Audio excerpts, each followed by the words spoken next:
Hello, hello. Hi, Isabella. Hi. Hi, Marlena. Hello, Rachel. I can see you. I just want to check that you're here. Yes. So, yeah, we're here again. And hello and welcome everyone that's joining our webinar. So, we have another episode of our Oriflame talks. And today we're diving into a topic that's really, really relevant to every single one of us, and that is sleep. So, whether you're a night owl or maybe you're like a really early bird, like Marlene, for example, or you're somewhere in between, sleep is really, really important for all of us. So I'm your host today, and I'm the Global Senior Nutritional Scientist, and my name is Isabella Lee. And I also have then two of my incredibly lovely colleagues with me today that will deep dive into this topic of sleep. So we have a scientist, Rachel Mallon, who's our scientific communication manager. And then we also got the registered dietitian, Marlene Nordlander, who is our global senior wellness training manager. So thank you both for joining me today. Thanks for having me, Isabella. It's great to be here. Yeah, I'm so excited to be here with the two of you today, and I hope that everyone will enjoy the session. I hope so too. I think they will. So first question to you ladies, of course, I'm going to ask you, did you have a nice sleep last night? I actually did. It's not always the case with me, but I got a good solid 7 hours sleep last night, which is great. So I'm feeling good. I'm feeling ready. That's great to hear, Rachel. Well, I also slept quite well, but with small kids, you can't always control how long you sleep or when you sleep. So I was up a few times, but I tried to set up the best sleep hygiene before at least. Oh, good, good, good. Well, it's good to hear. So you know you're rested and fresh for this webinar. Um, so also let us know how you slept, you guys listening to this. And also, if you have any questions, just pop them in the chat and we'll make sure to address them at the end. So let's jump in. Sleep is often touted as like one of the key pillars, I think, for health and well-being. So nutrition is important, we know physical activity is important, but sleep, why is sleep so crucial for our well-being? I think Rachel can take this. Yeah, absolutely. Yeah. So sleep is fundamental to our health and well-being for many reasons. You know, when we think about sleep, we think about rest, right? Well, when we sleep, our body and our minds are getting a chance to rest, repair, and recover. So our bodies repair themselves, our brains process information, and they also consolidate or lay down memories, and our emotions stabilize. So in fact, sleep is what is called a primary biological need. So that means it's something we absolutely cannot live without. So it's like food and water. So it really does play a crucial role in, you know, maintaining our physical health, supporting our brain function, and, you know, regulating our mood. That's true. I think we've all experienced that in a way, one way or another. So it's really fascinating, actually. I like that. I'm a scientist as well, so all science is so interesting. So, Marlene, there's like a secret that many of us struggle to get enough sleep. And I've heard almost like half of adults, they get less this recommended 7 hours of sleep per night. Why is that, do you think? Well, apart from if you have small kids, there could be other factors at play. But one of the biggest culprits is our modern lifestyle. I mean, we live with technology now. We surround ourselves with technology all the time. Our smartphones, we have tablets, we have TV. It's all over the place. So there are endless distractions all the time with social media, well, kinds of like streaming services, watching Netflix series or whatever, and also emails and notifications popping everywhere.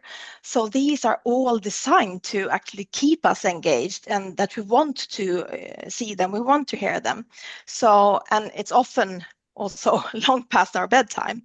So, and it's not just content on its own, but it's also the blue light that these types of screens actually emits.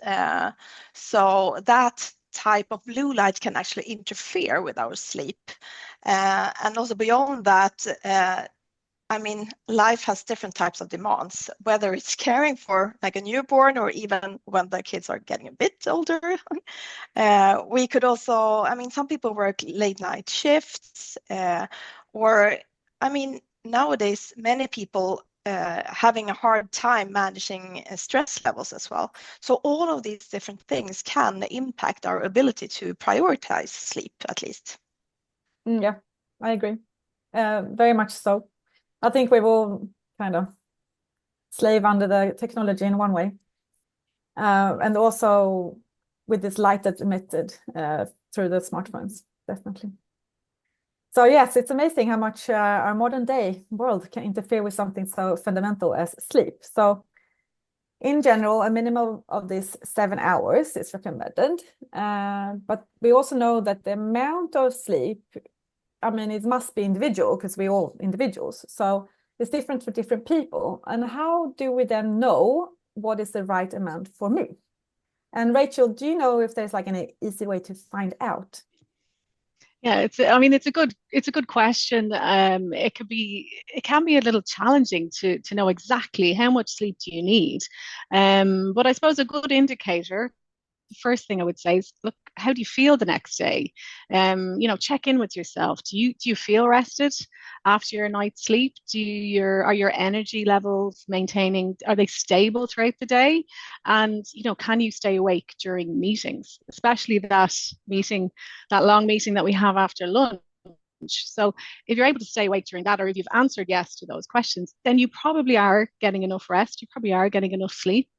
Another thing which I like to do personally is consider the sleep that I get when I'm on holidays or on vacation. So, when we're on vacation, we're less stressed, we're much more relaxed. So that's a time that it's often a good measure of what our natural sleep needs are.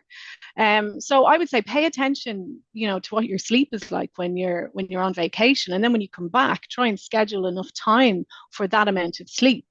And of course, you've mentioned, everybody's sleep requirements are different. It does change from person to person, but even on an individual level, it can change depending on what you're experiencing in life.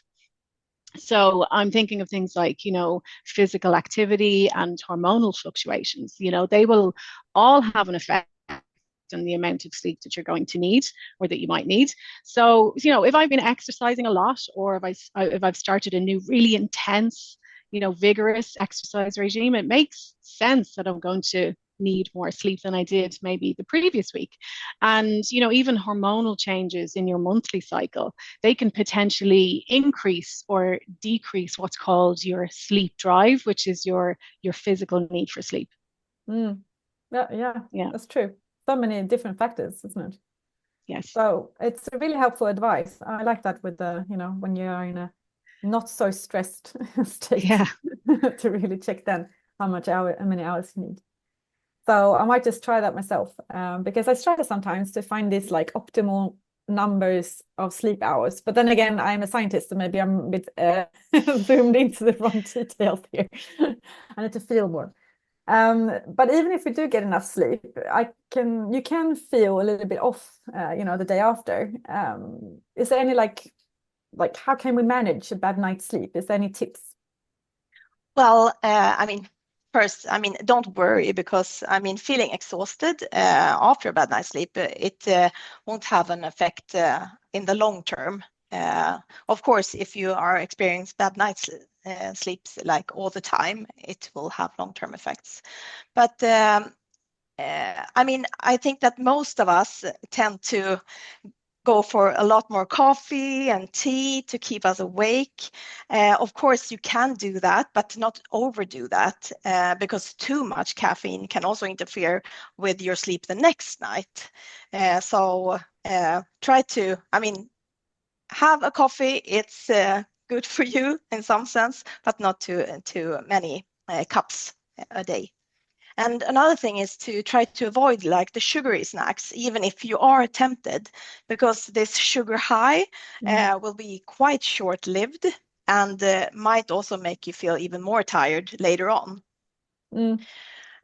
So instead, try to eat like a healthy and balanced diet with food that you like, and try to hydrate with water as much as possible, of course. Focus on lean protein sources such as legumes and nuts and seeds and lean meats. And also make sure to include fruits and vegetables, like 5 handfuls a day, because then you will get enough of the essential vitamins and minerals that can help you to actually fight fatigue and tiredness. That's true. And yeah, and also another thing is that if you can, try to go outside for a refreshing walk and do like forest bathing or something, because it may not seem appealing maybe in the morning if you're tired, or at the middle of the day if you're tired, but it can actually boost your energy and support your circadian rhythm. So if you feel, I think that we will talk about circadian rhythm more. So if you feel the need for a nap, of course you can take a nap, but try to make it short, so not more than 20 minutes, and try to do it in the middle of the day in that case. Otherwise, it might interfere with your sleep during nighttime. So yeah, also try to stick to like regular bedtime routines, and try to be consistent is key for a good night's sleep. If you continue to have sleep problems or issues, of course, you should contact your medical professional to discuss if you need help somehow. That's true. Because I think a lot of people actually do have these chronic sleep problems and insomnia. And I mean, the advice that we are giving today is more if you experience, sleep problems sometimes, or not so much like a chronic problem. And if you do have a chronic problem, you really do need to go and see a medical practitioner, because sleep is so vital for our well-being. I mean, it's hard to concentrate if you don't get enough sleep, but you also get really grumpy, and also not to forget all these like physical effects that are happening in your body if you don't get enough sleep. So yes, something that you just mentioned with circadian rhythms. I mean, I think we've all heard this word before, but maybe not everyone is like aware what it actually is. So Rachel, can you please tell us some more about it? Yes, sure, Isabella. Yeah, well, circadian rhythms, they're essentially biological changes or patterns in our bodies, and they shift over roughly a 24-hour cycle. So the most well-known circadian rhythm is probably the sleep-wake cycle.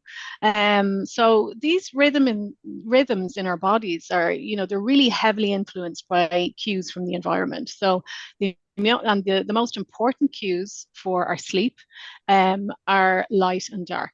So this is the reason why we're naturally programmed to feel awake during the day and sleepy at night. So, what is happening during the day is that when we're exposed to light, and especially natural daylight, our brain is triggered via our eyes, and it signals the release of hormones like cortisol. So cortisol is keeping us alert, it's keeping us awake during the day. And then when it gets dark, our brain is triggered again, but this time it signals the release of melatonin. This is another hormone, you might have heard of it, but this actually makes us feel sleepy rather than alert. So it's telling our bodies that it's time to rest. So really, the light and dark are really these cues. It's like setting our sleep clock, and this rhythm it also helps regulate other functions, not only sleep, but things like digestion and hormone release as well. Yeah. True. So yeah, light. It does really play a big role in keeping our internal clocks in sync. And that's probably why it affects us so much if we kind of like push it a bit, looking at your phone with the blue light and so on. So what about those that can't follow this natural pattern of, having daylight when you should have daylight, and having night when you should have night, or like, darkness, like for shift workers or people living in places with long winters like us up in the north. So Marlene, what can they do? Yeah, I mean, that's a great question, Isabella. And it's a challenge for many people, including ourselves, because we live in the Nordic hemisphere, the three of us. So in Sweden and Ireland. So, I mean, if you can't get enough natural light during the day, especially in the morning, you could actually use a special light, which is called like a light therapy lamp. Because that could be a good alternative.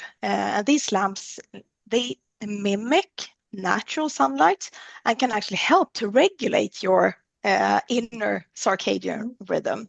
And for those who must work odd hours, like the shift workers, it's also important to create like this sleep-friendly environment as well. So at night, dim the lights and limit your exposure to the blue lights from these devices to help signal to your brain that it's actually time to wind down, that your brain shouldn't be as alert as Rachel was telling you.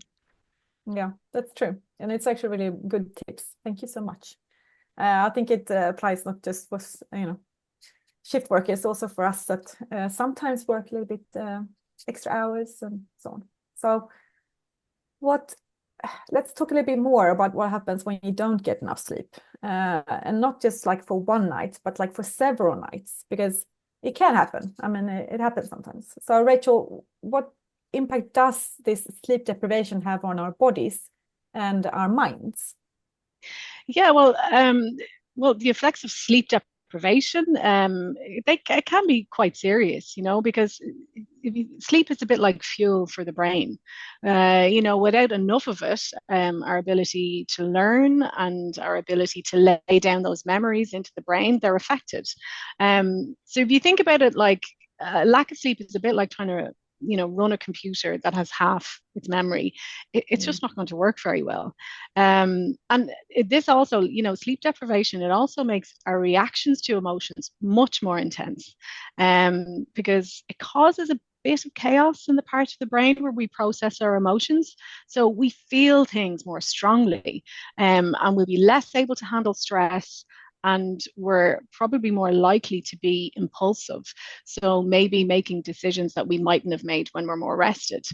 And then physically, when it comes to our physical health, not getting enough sleep can potentially lead to some health issues. So I'm thinking of things like, weight gain and high blood pressure and, a weakened immune system. You're more likely to catch a cold, for example, if you've been sleep deprived than if you've been sleeping well. And then for your skin, I mean, people can notice if you've had poor sleep for 1 or 2 nights. Often, they can see it on your face. It's often visible, not unless you're wearing makeup. But with chronic sleep deprivation, so that's where it's not just 1 or 2 nights; it's going on a bit longer. You're actually accelerating your aging. So if I'm talking about things like more wrinkles, more sagging skin, potentially more uneven pigmentation, and that's in the longer term. On top of maybe the puffy eyes and the darker circles that you might get from just 1 or 2 nights poor sleep. That's true. It's even worse when people say like, "Oh, you look so tired." I'm like, "Yeah, I have a full face of makeup, but yes, thank you so much." Then you know that you need a bit more sleep. Yes. So that's pretty eye-opening, actually, literally and figuratively. So, Marlene, what can we do then to improve our sleep habits and then get better rest so we don't have to go to work and look terrible? It's not the end of the world, but still, it's a bit annoying. Well, put on makeup. That's one thing. It doesn't work. No. Yeah, but no, there are a few strategies that you can stick to in terms of sleep hygiene, of course, which I said I tried to do like last night to have a good night's sleep, although I know that I will be interrupted in my sleep. But there are actually 5 different strategies that I would like to highlight. So first and foremost, I think we have mentioned this a few times actually now. So it's important to stick to a routine so that you go to bed and wake up at roughly the same time every day, even on weekends. And I know that people struggle with this, including myself. Yeah. But if you do this, this actually helps to regulate your internal clock. this circadian rhythm that we spoke of. The second thing is to limit the screen time. So try to avoid the screens for at least 1 hour before going to bed. So if you really must use them, switch to night mode to reduce the blue light exposure to your eyes and to your brain. And I would advise as well to, many of us use this device for an alarm clock as well, but like purchase a regular old school alarm clock because and put it in your bedroom instead, because then you don't need to set it on your phone. Third thing is to create like a restful environment. So keep the bedroom cool and dark, because that signals to your body that it's time for sleep. And of course that it should be quite quiet as well. And make it a place that is only associated with sleep and relaxation. No work and no worries, basically. Fourth thing is to watch your diet. As a dietitian, I love to talk about diets and how to eat well, of course. So try to avoid those heavy meals late at night, and also not maybe drinking caffeine late at night. And there we have some individual like differences. Some people can drink coffee, including myself, and like go to bed and go to sleep quite like 5 minutes after, but most people are not doing that. So try to avoid coffee and heavy meals late at night, and also alcohol, of course. And then if you are working out and are physically active, if you exercise quite vigorously, maybe it's not a good idea to do that late at night. So try to keep that like earlier in the evening in that case. And also the fifth thing that I would say is included in the sleep hygiene is to manage your stress levels. Because if you're prone to worrying at night, try to consider having like a journal by your bedside, where you can note down your thoughts before you go to sleep. Maybe you are thinking about work, what you should do the next day, and so on. So try to just note it down, because then it's like your brain is thinking, okay, now I have put that thought like resting, and now I can rest as well. Yeah, that's a good idea. And also not to then just take your phone up and like jot it down in your phone, to just have like a pad, like a physical pad, old school. Exactly. Good. But great tips. Thank you so much. I think we all, like, when we listen to this, you kind of recognize yourself in many aspects, and what you should do and what you shouldn't do, and so on. So there's a great potential, I think, for all of us to improve our sleeps with all this advice. So some more advice then. Rachel, do you have any advice for people who find themselves stressing about not getting enough sleep? Yes, I do. Well, I've struggled a lot with my sleep in the past. Thank goodness my sleep has been good, has been very good for quite a while, but I have a lot of personal experience with this. So my first little piece of advice is try not to worry too much. Stressing over your sleep, it's just going to make it harder to fall asleep. Don't think tomorrow is going to be a catastrophe if you haven't slept well either. You will be able to get through the day. You'll be able to manage. You will be fine. And you have to remember, a few bad nights sleep here or there, it's not going to ruin your health. The most important thing is consistency over time. And then another thing I'd like people to remember, if they can, is that actually trying hard to get to sleep is counterproductive. So it really is. If you think about it like this, if you know someone who is a good sleeper, and you ask them, how do they fall asleep? How do they do it so easily? Most of them will probably say they just close their eyes and they drift off. So the key thing is they're not actually trying to sleep. So they are just gently giving in. They're naturally succumbing to what we're all designed to do. So really, the more you can relax and not obsess over getting that perfect night's sleep, the more likely you are to fall asleep naturally. Good. Yeah. Thank you. That's kind of reassuring, because sometimes when you hear all this advice and all these facts, you're like, oh my God, my sleep, it's going to be terrible. But it's like, it's as you say, it's the chronic sleep deprivation that's the worrisome, I'd say, and that's the one you need to address with your doctor. But this sometimes, sometimes life happens, sometimes sleep is not the best, and so on. Good. Exactly. Yeah. Well, thank you. So before we take these questions, and I encourage you to post questions in the chat, so because now we have the experts here to answer them, so it's a perfect opportunity. So before we go to the questions, I'd like to know a bit. I mean, we work for Oriflame, so there must be some Oriflame products that can help maybe with the sleep and the relaxation. Yes, I'm super glad you highlighted that, Isabella. Yes, of course. I mean, Oriflame has it all for holistic well-being, as we are a well-being and beauty company. So winding down, for instance, with a warm bath or shower could be a great idea for better quality sleep. And that is when you can use our shower gels and soaps from Love Nature, for instance, or that when you are doing that, maybe you can pamper your skin with a soothing mask from brands like Love Nature as well, and Want and Novich Plus. And you can, of course, also put on a nourishing face mask overnight as well to boost your radiance for the next day. And that is exactly what I did for this day. So can you see how glowing I am?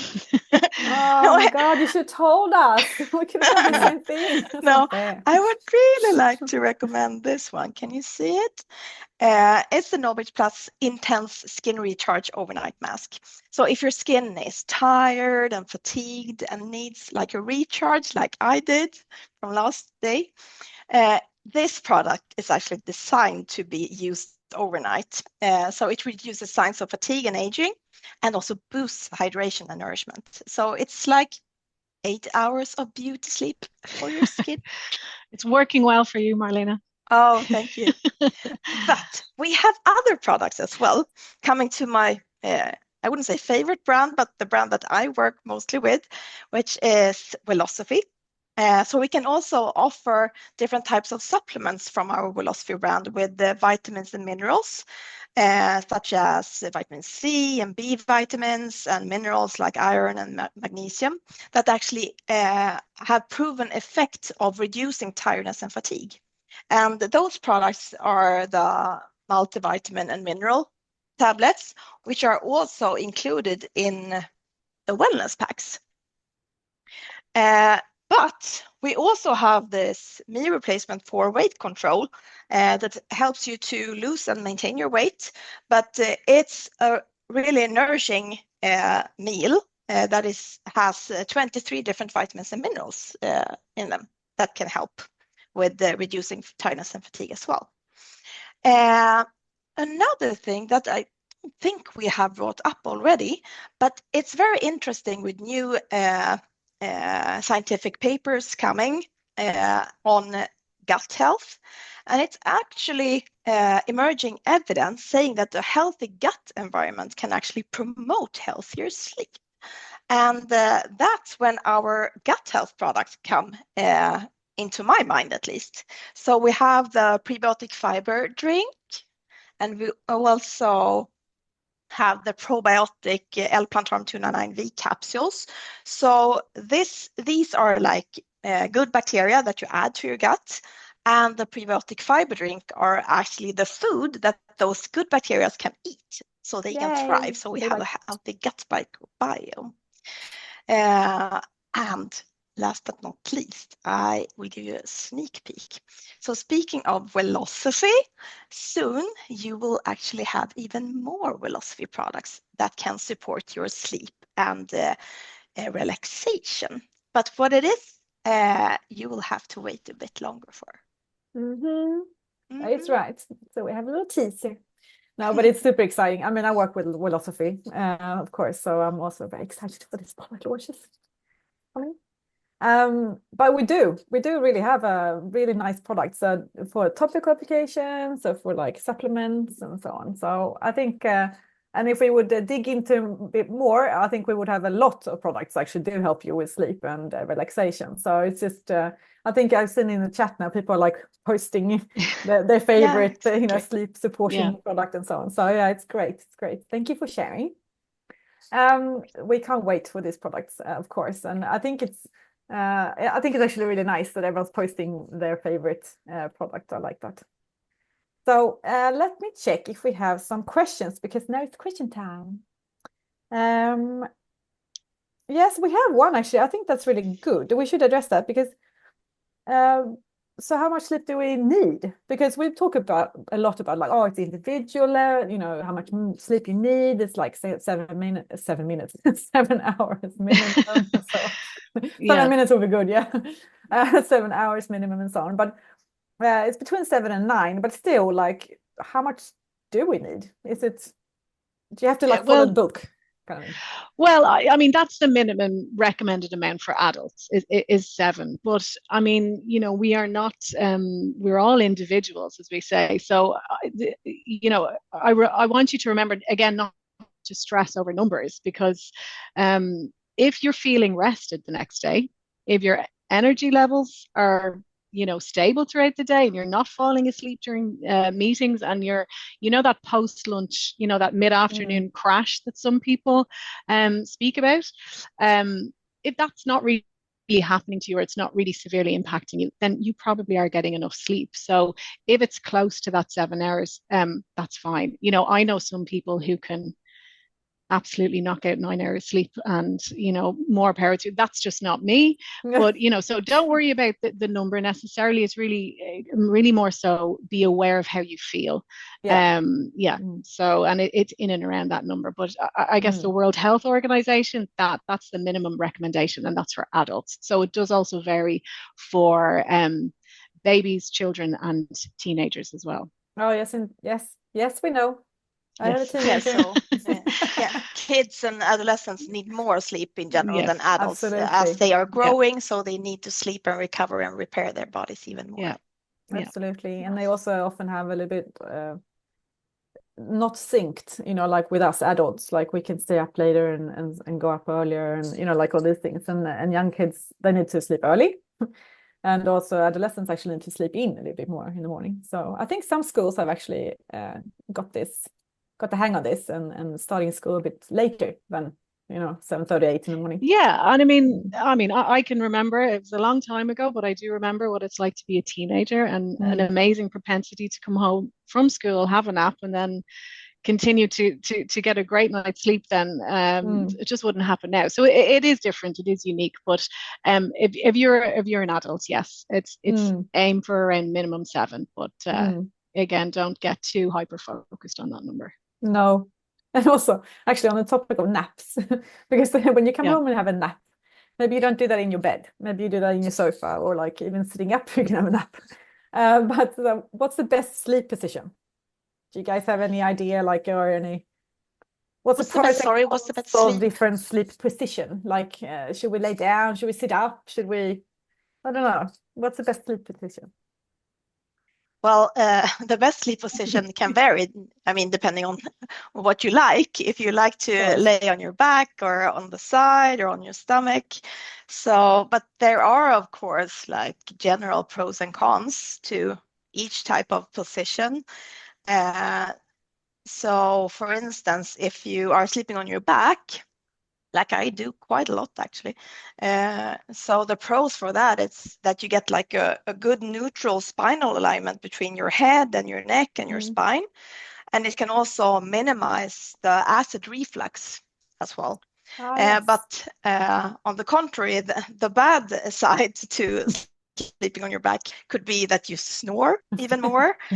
Or if you're having like sleep apnea, then you could actually, it could get worse. So you are stopping to breathe like a few more times than usual. And then sleeping on your side, I mean, it reduces the snoring, and it can actually improve your digestion as well. But you could get like pain in your shoulders or in your hip and so on. And then And sleeping on your stomach. wrinkles. Yeah, wrinkles. Yes, I know but it's not as that's serious as the other thing, but you can. They're usually temporary. But if you're squashing your face to the side, your neck even, or your décolleté as well. Oh, Yeah. no. Yeah. Yes, we But all I know mean, yeah, about that. yeah. I We mean, if you're more do. inclined to sleep on your side, then that's it. There's not a lot you can do. I don't think really. No, maybe you need a sleep mask the night before. Yes. Yeah. Yeah, exactly. But also, I mean, it gets even worse if you sleep on your stomach and with your face like to your pillow. Yes, that's true. That's true. But yeah, Yeah, you neck and find back yourself pain in can awkward also be positions sometimes. a bit worse if you sleep on your stomach. So Mm. yeah, Mm. I just would like to say that find a position that you like the most. And if you get wrinkles, just use our amazing Oriflame products. Yeah. So that's all we have time for today, actually. So I want to say a big thank you to both of you, to Rachel, to Marlene. Thank you so much for joining today and digging into this really exciting topic. I think it's really, really, really fun, actually, because it's like science and then practical tips. And, and it really does affect all of us. I think we can all really relate to everything that we've been talking about today. And I think we also learned how to improve our sleep and how to, and improve our sleep habits as well as associated with it. So thank you so much. Thank you so much for having us. Yeah, thank you. It was a great pleasure. Thank you. And also before we end completely, I would like to take the opportunity to say, please take the survey, which is going to be sent out so we can get all your input on these talks and what we can improve. It's in the chat and what now, you appreciate. actually. Oh, pardon? The survey is in the chat now. Oh, thank you so much. Yes, the survey is in the chat. So please answer that. And then also we want to, advertise a little bit that we have our next Oriflame talk, and that will be on the 4th of September. And we will have something new from philosophy. So what Marlene told you, it's coming soon. So please join us next week. And thank you everyone for tuning in. And remember, prioritizing sleep is one of the best things that you can do for your health and well-being. So until next time, take care and sweet dreams. Sweet dreams. Bye-bye. Bye-bye, everyone.